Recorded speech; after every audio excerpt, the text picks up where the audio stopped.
we're getting into the extreme stuff here. So I got the new Fire and Ice Teegra. You were waiting for this. Yeah, man. This is some serious edgelord stuff here. Beautiful box. Dean, is that the same front of the box as the one you have, the wolf?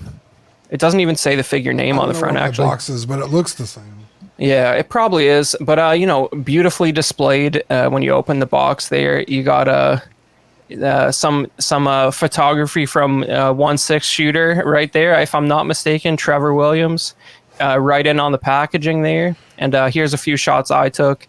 The behind on the left shot, the background there, it's pretty blurry, but that was actually the insert inside the box. There's like a painted backdrop of Firekeep from the movie.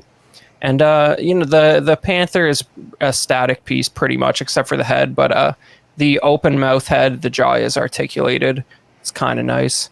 It kind of reminds me of those Elite Collector ones that they did for like Heavy Metal and Vampirella and stuff. The paint apps are not bad. It's not printed or anything because it's based on a cartoon. But the skin tone details, there's a real close up on one of the heads, not edited there, so you can see the level of sharpness you're getting on the paint apps. There's some imperfections here and there, but even if you're holding it, you're not going to look at it that close. That's a macro. So, but I mean, I'm pretty happy with it. And here she is killing the orc that I just bought. Yeah, man. And got one more of those. There you go.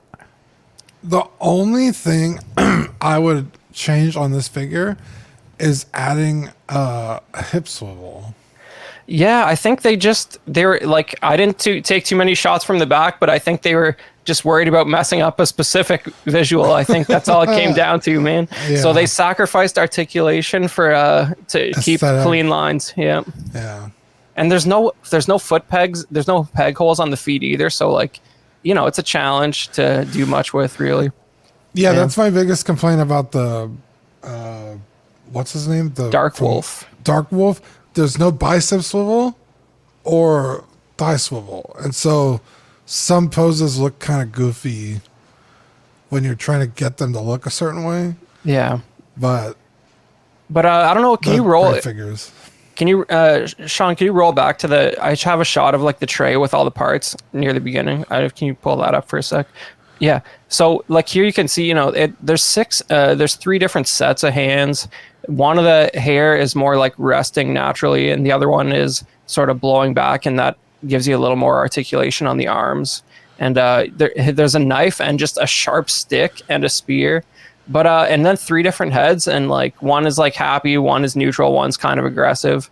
If you added one of those like waist grabbing stands to this, it would like just kill the look so badly instantly. So like the lack of like footholds is really kind of bothersome on this, because like if I want to put it up on a shelf, like it's gonna fall over within a month for sure, like no matter almost however you pose it. But yeah, that's about it. Panther has a swap out head. Yeah, it's just got a neutral face that's like happy, and the teeth one has an articulated jaw, but that's the only articulation on the Panther. It's just a static piece other than the head. This looks so much nicer though than what those renders had. When you first showed it on the show, like what months? It's not ago? a letdown. Yeah, it's really not. The paint apps delivered. I mean, you could see on the close up of that head, like you're never gonna put it that close to your eyeball. But yeah, man, I'm pretty happy with it. But so are you keeping the haired version, or is she going bald?